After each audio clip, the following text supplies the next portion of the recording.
Salut à tous! Aujourd'hui, j'ai décidé de revenir sur un de mes vols publiés il y a quelques semaines. Je vous invite à regarder la vidéo de ce vol en cliquant sur la fiche qui s'affiche en haut à droite de l'écran à cet instant précis.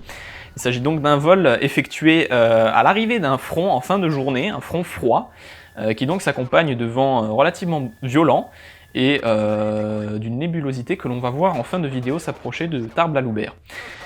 Le but de ce vol, c'est simplement de mettre à jour les compétences en pilotage avec du vent de travers, c'était l'idée de base. Effectivement, du vent de travers, il y en avait, mais il y avait beaucoup plus de vent turbulent que ce que j'avais prévu, ce qui m'a permis de m'entraîner un petit peu également à gérer les situations dans lesquelles on peut entendre l'alarme décrochage en cours de tunnel ou des situations comme ça. Uniforme 400, point d'attente Alpha 26, on décolle départ vers le sud.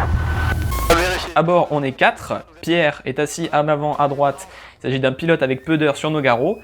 Romain est assis à l'arrière à gauche, il s'agit d'un pilote avec beaucoup d'heures sur la Loubert, et Antonin, première fois à bord d'un DR400, est assis à l'arrière à droite de l'avion. Le plan pour ce vol, c'est de décoller de la Loubert, d'aller faire un passage bas ou un tour de piste qui évoluera en tour de piste au final au-dessus de la plateforme de Tarbes-Lourdes, s'assurer que les conditions météo sont correctes pour effectuer le retour jusqu'à la Loubert à la remise des gaz depuis Tarbes-Lourdes, et ensuite effectuer un ou plusieurs tours de piste, si les conditions météo le permettent, à la Loubert. Il faut savoir que Tarbes-Lourdes a une piste orientée grosso modo nord-sud, et la Loubert a une piste grosso modo orientée est-ouest. Donc les vents qui sont dans l'axe, plus ou moins dans l'axe pour un aéroport, sont plein de travers pour l'autre, et le vent de travers il est là à la Loubert. Dès le décollage, on sent qu'il y a pas mal de turbulences, mais c'est encore gérable, il n'y a pas trop de soucis. Donc on fait notre virage par la gauche pour partir plein sud et éviter de rentrer, d'écorner la CTR avant d'avoir la clairance de la pénétrer, étant donné qu'on n'a pas déposé de plan de vol, donc le contrôleur ne sait pas qu'on doit aller chez lui. Les installations, on aimerait venir faire un toucher si possible, on est à 1 nautique au sud-ouest des installations. Sur uniforme transpondeur 7030 7030. Pour info, donc c'est la 02 avec un vent du 300 pour 17 à 23 nœuds. Vous me rappelez en vente arrière à droite pour la 02. Le vent arrière à droite pour la 02, Fox sur uniforme et 70 30 au transpondeur. On arrive sur Lourdes, donc comme on avait entendu à Latisse, à l'écoute de Latisse avant le démarrage du moteur, il s'agit de la piste 02 en service, à savoir la piste orientée sud-nord. Ce qui nous fait passer au-dessus d'un peu de relief, et notamment de relief forestier. Donc on a pas mal de turbulences à la verticale de ce relief, et on a également de la turbulence à basse hauteur, étant donné qu'il y a pas mal de vent à la surface du sol.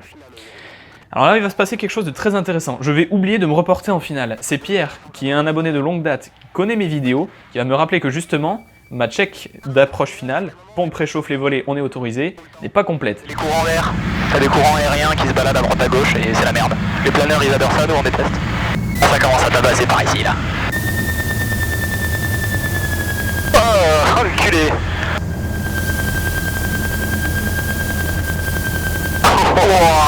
On préchauffe les volets, on est autorisé. Bon, il y a le rapport final. Et pas dire un plan final. Dernier forme en cours de 02. Dernier forme autorisé au toucher 02, le vent du 300 pour 15 nœuds. Autorisé toucher 02, faut que c'est un uniforme. Et désolé pour le retard. Bien fait de me le rappeler ça.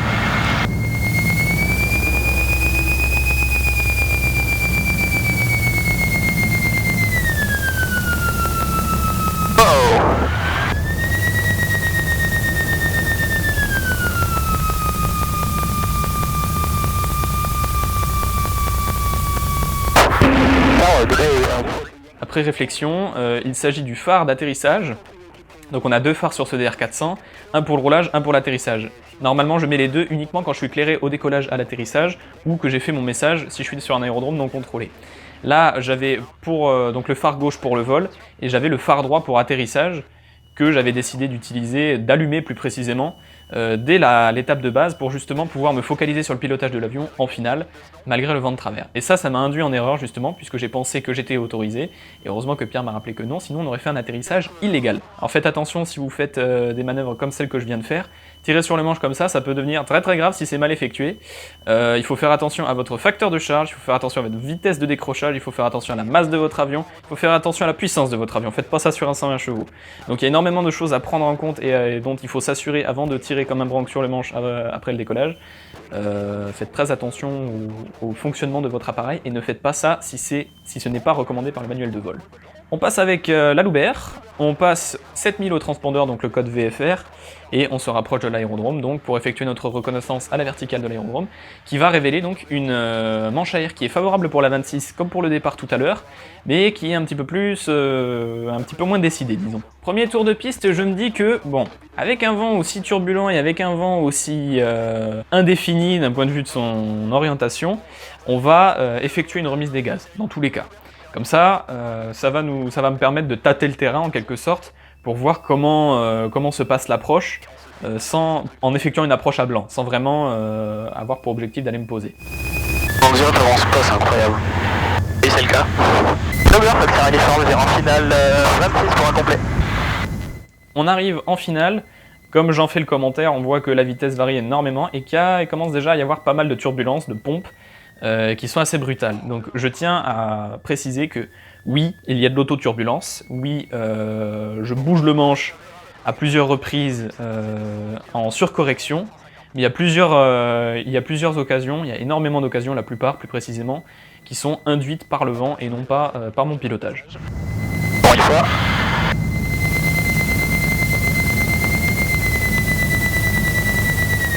On peut voir que là, il y a une pompe assez violente qui a soulevé l'aile droite. Ce n'est pas l'aile gauche qui est tombée, c'est l'aile droite qui est montée. Donc il faut faire très attention à tenir l'avion correctement et en vol coordonné.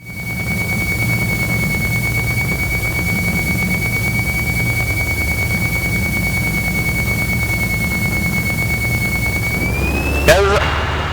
On approche du seuil de piste, remise des gaz, donc on rentre un cran de volée, on coupe le réchauffage carburateur et on repart pour un tour suivant. On voit que le front, du moins la nébulosité qui accompagne le front, commence à se former, ou commence à se voir plus précisément, à droite de l'écran.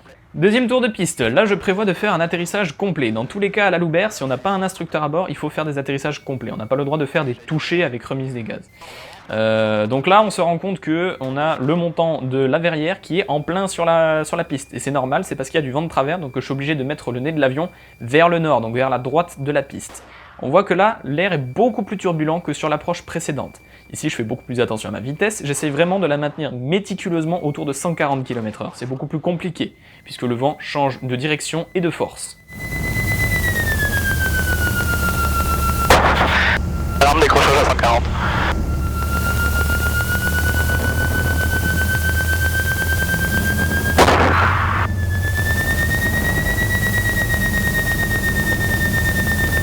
Pas de camion, je vise au seuil.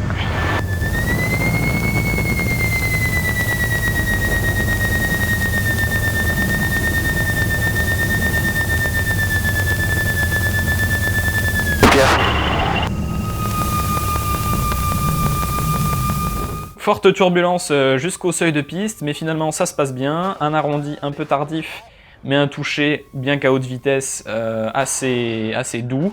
On a rebondi, on est parti un petit peu sur la droite de l'axe. Là je me suis assuré que tout le monde était ok pour repartir pour un tour. Bon, Romain fait quelques blagues, mais tout le monde est bon pour le départ. Là on voit la partie nuageuse du front qui arrive par la gauche et tout à travers de la partie droite de la verrière là. C'est vraiment le front froid qui arrive à ce moment précis. Elle était un petit peu plus complexe d'un point de vue de la gestion de la vitesse, mais il y avait moins d'imprévus que sur l'approche précédente. L'approche précédente, comparée à l'approche à blanc, donc, qui s'est terminée par une remise des gaz, le vent était beaucoup plus instable, enfin l'air plutôt a été beaucoup plus instable, beaucoup plus turbulent, le vent a beaucoup plus changé d'origine.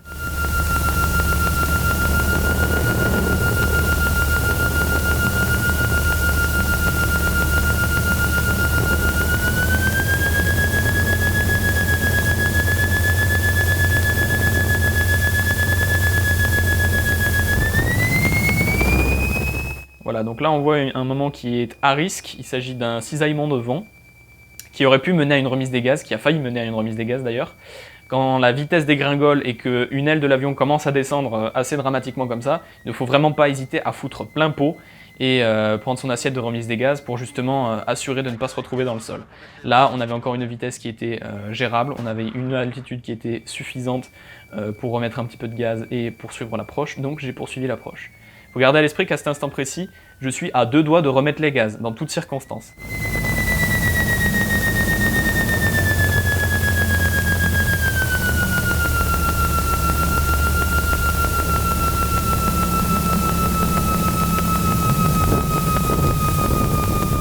Voilà, c'est un petit... c'est pas vraiment un débriefing, puisque j'ai pas vu la totalité du vol, je n'ai pas vu la totalité des détails du vol, mais j'ai vu les éléments les plus remarquables, notamment les conditions météo, les conditions de pilotage et l'oubli que j'ai eu à Lourdes. C'est un vol qui a été très important pour moi à filmer, tout simplement puisque j'ai pu énormément débriefer dessus. Je vous en ai fait une vidéo que j'ai publiée tout simplement puisque c'est assez impressionnant de voir l'avion se faire balader comme ça. Maintenant, ça reste du pilotage précis, détaillé, et il faut faire très attention, il ne faut pas partir sans avoir consulté les conditions météo précisément avant de partir.